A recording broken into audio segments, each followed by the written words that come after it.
नमस्कार दोस्तों, सभी का स्वागत है हमारा चैनल एडमिशन वाला पर। और एक महत्वपूर्ण विषय पर हम चर्चा आज करेंगे कि स्पॉट राउंड क्या होगा। क्या राउंड बहुत ही जल्द सारे जो एडमिशन सिस्टम उनके क्या राउंड खत्म होने वाले हैं, सेकंड राउंड के बाद कोई राउंड नहीं है, तो फिर क्या होगा, कैसे होगी एडमिशन, अगर बची हुई वैकेंसी कैसे भरी जाएगी, क्या है स्पॉट राउंड, कौन उसमें हिस्सा ले सकता है, उसके क्या फायदे क्या नुकसान है, सारी चर्चा इस वीडियो में करेंगे। तो चलिए करते हैं वीडियो में शुरुआत। पहले बात करेंगे तीसरे राउंड पे जो चर्चा चल रही है, तो क्या होगा। देखो दोस्तों, नियम के अनुसार तो सिर्फ 2 ही राउंड का प्रयोजन है, नियोजन है, अप्रूवल है। तीसरे राउंड की मांग हालांकि हो रही है, लेकिन मुझे लगता है कि तीसरे राउंड लेना बहुत ही मुश्किल होगा, क्योंकि उसके लिए आपको नियम चेंज करने होंगे, फिर बेटरमेंट का भी नियम चेंज होगा, और फिर सारा आपको जो एडमिशन का रूल्स है वो चेंज करने पड़ेगा। उससे मुझे लगता है कि ये अब नहीं होगा, तीसरा राउंड होना बहुत ही मुश्किल है।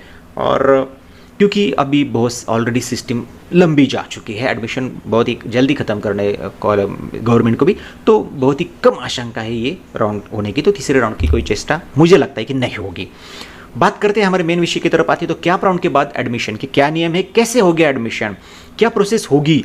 तो दोस्तों की जनरली सीटी सेल ने ये नियम तय किए हैं, कोई एक शेड्यूल दिया है कि क्या राउंड के बाद इस डेट से लेकर उस डेट तक आप ये राउंड रन कर सकोगे, एडमिशन ले सकोगे। तो दोस्तों मैं आपको बताना चाहूँ, जैसे आपका सेकंड राउंड का रिपोर्टिंग का आखिरी दिन होगा, अगले दिन से लेकर जो कट ऑफ डेट होगी आपके कोर्स की, वहां तक ये एडमिशन प्रोसेस चलेगी, वहां तक कॉलेज ये सीट भर सकता है, या याद रखिएगा, ठीक है। अब उसके नियम क्या है, जनरली तो मेरिट से होंगे, आपको इंटर से मेरिट फॉलो करना होगा। और ये एक बात नोट आप कर लीजिएगा, कैप में अगर किसी कैटेगरी की सीट खाली है तो जो कॉलेज लेवल पर ये सीट जाएगी वहीं पर भी ये सीट भरने की कोशिश होगी। मतलब कम से कम एक राउंड में तो ये कोशिश होगी, आगे फिर जाकर वो सीट सभी के लिए ओपन हो जाएगी। मतलब ये कोई ओबीसी की कैटेगरी की सीट अगर खाली थी 2 राउंड के बाद, तो वो कॉलेज लेवल राउंड पर भी भरने की कोशिश ओबीसी स्टूडेंट से ही की जाएगी। और अगर वो नहीं भरती है तो फिर ओपन के लिए वो जाएगी, और सभी के लिए जाएगी। ओपन के लिए मतलब सभी के लिए वो खुली हो जाएगी। ये एक बात आप ध्यान रखिएगा। तो चलते आगे, पहले हम देखेंगे कि कौन इसके लिए एलिजिबल है। तो दोस्तों मैं आपको बताना चाहता हूं कि जिन स्टूडेंट्स ने सीटी सेल के वेबसाइट पर उनके कोर्स के लिए, मतलब जिस भी कोर्स के आप स्पॉट राउंड में या फिर इंस्टीट्यूट लेवल जगह पे जा रहे हैं, तो वहां पर आप जब जा रहे हो तो सीटी सेल के वेबसाइट पर आपने एप्लीकेशन किया है, स्क्रूटिनी सेंटर ने उसे वेरीफाइड किया है, आपको रिसिप्ट ऑन एक्नॉलेजमेंट जनरेट हुई है, तो वो सारे स्टूडेंट इस राउंड के लिए एलिजिबल है, चाहे आपने एडमिशन लिया हो चाहे ना लिया हो। दूसरी बात, ये जो सीट्स है, हम जिसे बोल रहे हैं कि आफ्टर कैप राउंड की जो वैकेंसी है, ये कोई मैनेजमेंट कोटा नहीं है, याद रखिएगा। जिसको हम मैनेजमेंट कोटा या फिर इंस्टीट्यूट लेवल कोटा बोलते हैं, ये institute level quota management quota नहीं है, ये कैप की ही सीटें हैं और उसे उसी रूल से भरना पड़ता है। तो आप उसमें डिफरेंस है बहुत सारा। तो आप कॉलेज लेवल राउंड या फिर इंस्टीट्यूट लेवल कोटा में आप गलत मत कीजिएगा। बात करेंगे कि कैप राउंड के बाद जो सीट्स बचती है उसे कैसे भरा जाता है। कैप राउंड के बाद जितनी भी सीट बचती है वो जाती है इंस्टीट्यूट लेवल पर, लेकिन वो मैनेजमेंट की सीट नहीं है, मैं दोहरा रहा हूं, वो कैप की ही सीट है, और उसे अगेंस्ट कैप या फिर vacant seats after cap round कहा जाता है। दोस्तों उससे 2 तरीके से कॉलेज भर सकता है। तो 2 तरीके कौन से? पहला है कि इंस्टीट्यूट लेवल राउंड, मैं कोटा नहीं बोल रहा हूं यहाँ पे, इंस्टीट्यूट लेवल राउंड का आयोजन कॉलेज कर सकता है और उससे ये कैप की बची हुई सीट भर सकता है। दूसरा है कि स्पॉट राउंड का आयोजन, कॉलेज स्पॉट राउंड का भी आयोजन कर सकता है और उससे भी बची हुई वैकेंसी भर सकता है। अभी 2 तरीके कॉलेज अपना सकता है ये सीट भरने के लिए, तो दोनों भी तरीकों का हमें जायजा लेना होगा। दोस्तों बात करेंगे कि इंस्टीट्यूट लेवल राउंड फिर कैसा होगा। अगर कैप की बची हुई सीट इंस्टीट्यूट लेवल और स्पॉट राउंड से ले रहे हैं, तो हमें ये लाजमी है कि हम इंस्टीट्यूट लेवल राउंड के बारे में भी पता करेंगे कि कैसे होगा। तो जनरली तय नियम के अनुसार कॉलेज एडवर्टाइजमेंट देगा, वेब पर देगा, पेपर में भी देगा, वेबसाइट पर तो 100% आएगी। तो वेब आपकी एडवर्टाइजमेंट उनकी आएगी कि फलाना ढिंकाना सीट्स बाकी है, या फिर इस कोर्स के लिए रिक्त कुछ जगह है। आपको एक शेड्यूल दिया जाएगा कि हो सकता है कि कॉलेज वहाँ पर बोल दे कि कोई वैकेंसी है, या फिर डायनामिक वैकेंसी है, तो बदलती रहती है वैकेंसी, तो होने वाले वैकेंसी के लिए भी हो सकता है। कोई कॉलेज वैकेंसी पोजीशन पूरी डाल सकता है कि यहाँ पर इतनी इतनी वैकेंसी है और उसके लिए आपको एप्लीकेशन करना होगा। एप्लीकेशन ऑनलाइन हो सकता है या फिर ऑफलाइन हो सकता है, दोनों तरीके से, या फिर किसी भी एक तरीके से आपको एप्लीकेशन करना होगा। उसका मेरिट लिस्ट लगेगा और मेरिट से कॉलेज उनके वेबसाइट पर बता देगा कि इनको इनको ये कॉलेज मिला है, अलॉटमेंट होगा। मतलब कैप राउंड जैसा प्रोसेस, लेकिन कॉलेज रन करेगा, वो एडवर्टाइजमेंट देगा, शेड्यूल तय करेगा, आपसे एप्लीकेशन कॉल करेगा, मेरिट लिस्ट लगाएगी, अलॉटमेंट होगा और उसमें कुछ दिन का समय लग सकता है। मतलब पहले वो शेड्यूल लगाएगा, 1-2 दिन आपको एप्लीकेशन ले सकता है, 1 दिन मेरिट लिस्ट लगाएगा, अगले 2 दिन के लिए आपको एडमिशन के लिए बुला सकता है। तो जनरली इंस्टीट्यूट लेवल राउंड ऐसा रन होगा। ठीक है, अब बात करते हैं स्पॉट राउंड की। कॉलेज स्पॉट राउंड से भी एडमिशन ले सकता है, कॉलेज जो हमने ये बात की इंस्टीट्यूट लेवल राउंड इससे भी ले सकता है। लेकिन अगर स्पॉट राउंड होगा तो वो कैसा होगा, फिर उसका भी एडवर्टाइजमेंट आएगा पेपर में। कम कुछ ऐसा होता है कि कोई जो ये होता है आपका रीजनल ऑफिस होता है वो भी पेपर में देता है कि इस कॉलेजेस का, गवर्नमेंट कॉलेजेस है तो उनका ग्रुप में देते हैं पेपर में कि इस दिन उनका स्पॉट राउंड आयोजित होगा। एडवर्टाइजमेंट उनके वेब पर भी आता है, तो वेब पर तो 100% आएगा ही। वेब पर आप ध्यान रखिएगा उस कॉलेज पे, वो देंगे कि एक शेड्यूल होगा और सीट वो भी दे सकते हैं। कि बहुत सारे कॉलेजेस के ऐसा होता है कि कोई कॉलेज सीट देता है, कोई कॉलेजेस बोलता है कि देयर आर फ्यू वैकेंसीज। तो आपको ध्यान में रखना होगा कि कोई कॉलेज वैकेंसी देता है, कोई कॉलेजेस नहीं देता है, सिर्फ बोलता है कि वैकेंसी है आ जाओ। ठीक है, एप्लीकेशन आपको कोई कॉलेजेस पहले लेगा, 1-2 दिन में लेगा कि आप एप्लीकेशन आने से पहले एप्लीकेशन करो, लेकिन आपको बुलाएगा, जाना पड़ेगा आपको वहाँ पे। इस सिस्टम में क्या है कि आपको वहाँ पे प्रेजेंट रहना पड़ेगा। लेकिन इस सिस्टम में मतलब इंस्टीट्यूट लेवल राउंड पे आपको प्रेजेंट रहने की जरूरत नहीं, डायरेक्ट एडमिशन के लिए आप जा सकते हो अगर सब ऑनलाइन है तो। लेकिन स्पॉट राउंड में आपको बुलाएंगे, वो उस दिन हो सकता है कि 9 से 10 बजे तक एप्लीकेशन फिलिंग हो, 10 से आगे फिर वो मेरिट लिस्ट लगाएंगे और उसी दिन एडमिशन देंगे, ऐसा भी हो सकता है। मतलब या फिर ऐसा भी हो सकता है कि कॉलेज कहे कि मेरिट नंबर 1 से लेकर मेरिट नंबर 1000 तक पहले आ जाए, 9 से लेकर 10 बजे तक, 1001 से लेकर 2000 तक आ जाइएगा, 10 से 12, 12 से 1 बजे तक, ऐसा भी हो सकता है। मतलब शेड्यूल के अनुसार भी आपको बुला सकते हैं। फिर आपको उस समय वहाँ पर हाजिर रहना है। मेरिट के अनुसार आपको कॉल करेंगे, ऑन द स्पॉट एडमिशन आपको ऑफर होगा, एडमिशन लेना होगा, एक ही दिन में काम तमाम। तो सारी सिस्टम एक ही दिन में रन होगी, आपको बुलाएंगे वो, और आपको ऑन द स्पॉट निर्णय लेना कि मुझे ये वैकेंसी है, यहाँ पर ब्रांच चाहिए नहीं चाहिए। आपको हो सकता है कि कई कॉलेज आपको डीडी बनवा कर लाने के लिए बोल देंगे, और फिर अभी थोड़ा सा चेंज हुआ है तो आपको ऑनलाइन पेमेंट की भी सुविधा वो उपलब्ध करा के दे। तो जनरली ये रूप होगा स्पॉट राउंड का। थोड़ा सा डिस्कस हमने उस पर भी किया। अब बात करेंगे भाई कि दोनों भी राउंड है तो फिर दोनों में क्या फ़र्क है। दोनों में से सीट भर रहे हैं कॉलेज ये, तो फिर दोनों में क्या फ़र्क है। तो दोनों में फ़र्क ऐसा है दोस्तों कि इंस्टीट्यूट लेवल राउंड में पहले आपको एप्लीकेशन करना पड़ सकता है। तो स्पॉट राउंड में क्या है, आपको हो सकता है कि पहले भी करना पड़े या फिर आपको ऑन द स्पॉट भी एप्लीकेशन वो ले सकते हैं। लेकिन इंस्टीट्यूट लेवल राउंड में आपको पहले एप्लीकेशन करना पड़ेगा। ऐसा होता कि यहाँ पर मतलब इंस्टीट्यूट लेवल राउंड पे आपको सिर्फ एडमिशन के वक्त ही कॉलेज में जाना पड़ेगा। एडमिशन लेना है तो जाओ, नहीं लेना है तो आपको सीट छोड़ सकते हो। लेकिन स्पॉट राउंड में आपको सीट मिली या नहीं मिली ये जानने के लिए ही आपको कॉलेज में जाना पड़ेगा। सीट मिलने के लिए ही आपको खुद अटेंड करना होगा। ये फ़र्क दोनों में होगा। उससे ज़्यादा है उसमें आप एक बात कहे तो इंस्टीट्यूट लेवल राउंड पे आप एक से ज़्यादा कॉलेज में आपको अप्लाई कर सकते हैं, इजीली ऑनलाइन होगा।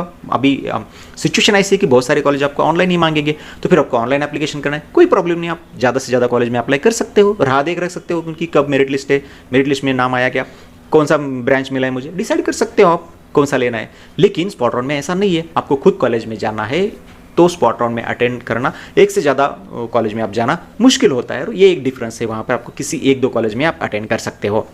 यहाँ पर इंस्टीट्यूट लेवल राउंड में क्या होगा, ज़्यादा से ज़्यादा लोग अप्लाई करेंगे क्योंकि ऑनलाइन रहेगा, बहुत से लोग अप्लाई करेंगे, थोड़ा सा मेरिट ज़्यादा जाएगा। और स्पॉट राउंड की बात करें तो लोग डिवाइड हो जाते हैं, किसी 1 या 2 ही कॉलेज का आप अटेंड कर सकते हो, तो वहाँ पर फिर प्रेजेंटी कम होगी और मेरिट भी कम होता ही है उसमें। तो ये ही एक डिफरेंस मैंने आपको बताने की कोशिश की। अब आपके मन में एक सवाल ज़रूर आएगा कि अगर ये दोनों तरीके से एडमिशन कर सकते तो फिर कॉलेज कौन सा अपनाएगा, किस प्रकार से एडमिशन होंगे। दोस्तों मैं आपको बताना चाहता हूँ, जिस कॉलेज में ज़्यादा सीट्स खाली रहती है वो जनरली इंस्टीट्यूट लेवल राउंड आयोजित करता है, क्योंकि स्पॉट राउंड में बहुत सारी सीटें भरना बहुत ही दिक्कत वाला काम होता है। थोड़ी सी सीटें है तो चटाक से वो भरकर प्रॉब्लम सॉल्व हो सकता है, लेकिन अगर बहुत ज़्यादा सीट है तो उसके लिए रिलायबल जो है वो इंस्टीट्यूट लेवल राउंड आयोजित करना ही है। और दूसरी बात है कि जहाँ पे कम, जैसे कि हमने कहा, जहाँ पे कम सीट है वहाँ पे स्पॉट राउंड का आयोजन होता है। कई बार ऐसा होता है क्योंकि ये डायनामिक वैकेंसी होती है, बदलते रहती है। भरी आपने, आज भर दी कॉलेज ने, कल फिर से वैकेंसी हो सकती है। तो फिर इस कंडीशन में क्या होता है कि कॉलेज पहले इंस्टीट्यूट लेवल राउंड आयोजित करते हैं। मतलब बहुत अगर समझो 60-70 वैकेंसी है किसी कॉलेज में, पहले वो इंस्टीट्यूट लेवल का राउंड आयोजित करेगा, उससे अगर 60-70 वैकेंसी भरती है, बाद में फिर से कैंसिलेशन होता है, 10-12 और वैकेंसी होती है, तो उसके लिए वो फिर स्पॉट राउंड का आयोजित कर सकता है। तो दोनों भी हो सकता है। आपको ध्यान में रखना है कि आपने जो डिसाइड किया हुआ कॉलेज है, शॉर्टलिस्ट किया हुआ कॉलेज है, वो क्या कर रहा है, कैसे वो आयोजन कर रहा है, तो उसके अनुसार आपको उससे रिएक्ट करना होगा। चलिए, ये भी हमने बात कर ली। अब हम बात करेंगे कि आपने इस इंस्टीट्यूट लेवल राउंड के बारे में जान लिया, वो लगभग कैप राउंड जैसा ही है, तो उसका बारे में ज़्यादा डिस्कस करने का कोई मतलब नहीं, आपको पता है कैसे। लेकिन स्पॉट राउंड ये नई चीज़ है, तो फिर उसके कोई फ़ायदे होंगे, नुकसान होंगे, उसके बारे में हम चर्चा इस वीडियो में कर रहे हैं। तो दोस्तों मैं आपको बताना चाहता हूँ कि फ़ायदे क्या है। तो जैसे हमने ऑलरेडी डिस्कस किया, एक ही दिन में काम तमाम होता है, प्रोसेस खत्म होती है, आपको ज़्यादा राह देखने नहीं पड़ती। एप्लीकेशन करो, राह देखो, मेरिट लिस्ट देखो, अलॉटमेंट देखो, कॉलेज में जाओ। यहाँ पे ऐसा कुछ नहीं होता है। स्पॉट राउंड में आपको on the spot seat offer की जाती है, आप वो लेते हो और एक ही दिन में आपका एडमिशन हो जाता है। दूसरी बात है कि कई बार एक ही दिन में बहुत सारे कॉलेजेस का स्पॉट राउंड होता है, तो स्टूडेंट डिवाइड होते हैं, मेरिट कम होता है, मेरिट कम मार्क्स पे आपको अच्छा कॉलेज, अच्छी ब्रांच मिल सकती है। कई बार होता है कि जहाँ पे आपने एडमिशन लिया है उसी कॉलेज में आपको ब्रांच चेंज करने का एक अच्छा मौका ये स्पॉट राउंड आपको देता है, क्योंकि आप वही के हो। तो फिर आपको पता चलता है हमारे कॉलेज में कितनी जगह है, उसमें कितने लोग अभी आएंगे, मैं भी जाऊंगा, तो वो थोड़ा सा आपको वहाँ पे एडवांटेज होता है कि आपको पता रहता है सब। तो आप उसमें आपको ब्रांच चेंज का एक चांस, एक थोड़ा सा लिटिल एज आपके पास होता है, क्योंकि अगर दूर से लोग हैं तो फिर आ नहीं पाएंगे। और वहाँ के जो बच्चे वहाँ तो जनरली होते, हालांकि इस सिचुएशन की वजह, कोविड-19 की वजह से, हालांकि अगर उस समय तक आप वहाँ पे फिजिकली प्रेजेंट ना हो तो फिर देखेंगे कि कितना फ़र्क उस पर पड़ता है। लेकिन अगर जनरली मैं अगर सालों साल की अगर बात बताओ तो ये एक एज उस स्टूडेंट्स के पास होता है, क्योंकि वो उसी कॉलेज में होते, तो फिर वो इजीली उसका अटेंड करते हैं और फिर उनको वो मिलने के चांसेस भी होते हैं। देख से इस साल क्या सिनेरियो होता है। कुछ फ़ायदे हमने गिनाए, कुछ नुकसान की बात करेंगे। तो जैसे कि जो फ़ायदा है, एक ही दिन में बहुत सारे कॉलेजेस का राउंड होना और कॉलेज डिवाइड होना, कम मेरिट लाना, लेकिन कुछ स्टूडेंट के लिए ये दिक्कत भी है, एक नुकसान भी है, क्योंकि आप एक से ज़्यादा एक से ज़्यादा आप अटेंड नहीं कर सकते। क्योंकि अगर आप पुणे में हो तो वहाँ पे एक दो कॉलेजेस आप कर सकते हो, लेकिन आपको अगर पुणे और मुंबई का दोनों भी अटेंड करना है तो वो पॉसिबल नहीं है। और ऐसा होता है कि एक ही दिन बहुत सारे कॉलेजेस उनका स्पॉट राउंड रखते हैं, ये सिचुएशन ज़रूर होती है। तो फिर ये एक नुकसान भी है आपके लिए। दूसरा है कि अगर इस, मतलब मैं मोटे तौर पर गिना रहा हूँ आपका नुकसान, अगर इस राउंड में आपको एडमिशन मिला तो फीस में कोई भी सहूलत, कंसेशन आपको नहीं मिलता है। प्राइवेट कॉलेज में 100% नहीं मिलता है। आप अगर आपके गवर्नमेंट कॉलेज में आप जा रहे हो तो आप देख लीजिए, वहाँ पे इंक्वायरी कर लीजिए पहले, क्योंकि जनरली अगर क्या आपकी सीट कैटेगरी की है, वही सीट अगर स्पॉट राउंड में कैटेगरी के लिए मिलती है तो गवर्नमेंट कॉलेज में शायद उसे स्कॉलरशिप फ्रीशिप मिलेगी, फीस में कंसेशन मिलेगा, लेकिन आप कंफर्म कीजिएगा, मैं उस पर 100% श्योर नहीं हूँ, लेकिन मुझे लगता है कि उनको मिलती है वो। प्राइवेट कॉलेज में 100% आपको वो नहीं मिलती है, क्योंकि प्राइवेट कॉलेज में इंस्टीट्यूट लेवल पर राउंड पर मिलने वाले एडमिशन वालों को, कैटेगरी वालों को फ्रीशिप स्कॉलरशिप महाडीबीटी पर आप नहीं भर सकते, वो मंजूर नहीं होती, वो कंसेशन आपको नहीं मिलता है, तो फिर आपको फुल फीस ही भरनी पड़ती है। तो वहाँ पर, लेकिन आप जब जाओगे गवर्नमेंट कॉलेज में तो वहाँ पर इंक्वायरी करके जाइएगा। चलिए, अब आपके कुछ सवालों का डिस्कशन हम करेंगे आखिर में। तो सबसे बड़ा सवाल आपको पड़ सकता है कि भाई मैं चलो स्पॉट राउंड के लिए मैं जा रहा हूँ, लेकिन मैंने ऑलरेडी एडमिशन लिया है, फीस वहाँ पर भरी है, डॉक्यूमेंट वहाँ पे सबमिट किया, तो मैं क्या लेकर जाऊँ। जनरली स्पॉट राउंड वाले बुलाएंगे आपको, डीडी लेकर आओ, डॉक्यूमेंट लेकर आओ, फिर मैं वहाँ पर क्या लेकर जाऊँ। दोस्तों मैं आपको बताना चाहता हूँ कि जहाँ पर आपका एडमिशन हुआ है वो कॉलेज आपको एडमिशन लेटर इशू करता है। उस एडमिशन लेटर के साथ साथ आप आपका फोटोकॉपी का एक सेट लेकर जाइए, आपको एडमिशन मिलेगा। जनरली प्रोविजन है कि अगर कहीं पे आपने एडमिशन लिया है तो फिर आपके पास 4 वर्किंग डेज होते हैं ओरिजिनल डॉक्यूमेंट सबमिट करने के लिए एडमिशन के बाद, तो कोई दिक्कत नहीं, सिर्फ प्रॉब्लम आपका फीस का होगा। और अगला क्वेश्चन मैंने वही लिया है कि अगर स्पॉट राउंड में एडमिशन लिया तो पहले कॉलेज की फीस का और डॉक्यूमेंट का क्या। दोस्तों नियम है कि अगर जैसे आप एडमिशन कैंसिल करोगे आपको तुरंत डॉक्यूमेंट रिफंड होंगे, लेकिन फीस के लिए थोड़ा सा वक्त लग सकता है। कोई कॉलेज तुरंत आपको चेक इशू करेगा, कोई कॉलेज आपको बाद में फिर आपके अकाउंट में ट्रांसफर करेगा। तो यहाँ पे थोड़ी सी दिक्कत आपको हो सकती है कि आपको थोड़ा सा ज़्यादा इन्वेस्टमेंट करना पड़ेगा, दूसरे कॉलेज में भी फी भरना पड़ेगा, इस कॉलेज में आपका फीस पड़ा रहेगा, वो बाद में कट ऑफ डेट के बाद में 10-15 दिनों के बाद आ जाएगा, ऐसा भी हो सकता है। तो बस यही एक आपको दिक्कत होगी, लेकिन डॉक्यूमेंट की आपको दिक्कत नहीं होगी, तुरंत आपके डॉक्यूमेंट रिफंड हो जाएंगे। और जनरल जो नियम है वो कट ऑफ की डेट और अंदर होना चाहिए, और जैसे स्पॉट राउंड तो कट ऑफ डेट के अंदर ही होता है, तो उसमें कोई प्रॉब्लम आपको नहीं आएगी। दूसरा एक क्वेश्चन आ सकता है कि कैसे पता करें किस कॉलेज में कितनी वैकेंसी है। तो ये एक बड़ा क्रूशियल टाइम है और सिचुएशन भी होती है कि किस कॉलेज में कितनी वैकेंसी, थोड़ा सा मुश्किल हो जाता है। कई कॉलेजेस आपको वैकेंसी देते हैं, कोई कॉलेजेस, बहुत सारे कॉलेजेस आपको वैकेंसी नहीं देते। गवर्नमेंट कॉलेजेस भी सिर्फ वहाँ पर नोटिस लगा देते कि इस डेट को वैकेंसी, इस डेट को स्पॉट राउंड है, लेकिन वैकेंसी पता नहीं चलती है। बहुत बार ऐसा होता है कि आपने वहाँ पर इंक्वायरी भी कर ली तो कॉलेज वाले भी बता दें कि देयर आर फ्यू वैकेंसीज है, और पता नहीं कि कितनी होगी आगे जाकर, कितना कैंसिलेशन होगा, हमें कैसे पता रहेगा। तो थोड़ा सा मुश्किल आपको इन्फॉर्मेशन जुटाने में हो सकता है, लेकिन अगर आपने सही इन्फॉर्मेशन जुटा ली, थोड़ा सा आपने डिसीजन ले लिया, तो फिर आपको हो सकता है कि जो स्मार्ट गेम खेलेगा उससे अच्छा सीट मिलेगा, अच्छा कॉलेज भी मिलेगा इस राउंड में। दूसरा है कि क्या गवर्नमेंट कॉलेज में स्पॉट राउंड के एडमिशन होता है तो फिर फीस में सहूलत मिलेगी या नहीं। तो जो वही क्वेश्चन है जो हमने पहले डिस्कशन कर लिया है कि स्पॉट राउंड में अगर आपका एडमिशन होता है गवर्नमेंट कॉलेज में, तो अगर वो सीट उसी मतलब जो सीट बाकी थी एसटी की सीट अगर स्पॉट राउंड में एसटी को मिलती है तो उसमें उसको उस फीस में सहूलत मिलती है, ऐसा मुझे लगता है। मैं 100% श्योर हूँ। जैसे कि मैंने कहा, जैसे ही इसके बारे में कंफर्म इन्फॉर्मेशन आएगी, हम डिस्कशन जो हमारा टैब है या फिर सेपरेट जैसे आएगा उसमें कोई नए क्वेश्चन हमारे आएंगे तो फिर उस पर हम डिस्कशन ज़रूर बाद में करेंगे। दोस्तों रुकते यहाँ पर, आपके मन में अगर है कोई सवाल तो पूछिएगा कमेंट्स बॉक्स में, मैं कोशिश करूँगा जवाब देने की, रिप्लाई देने की।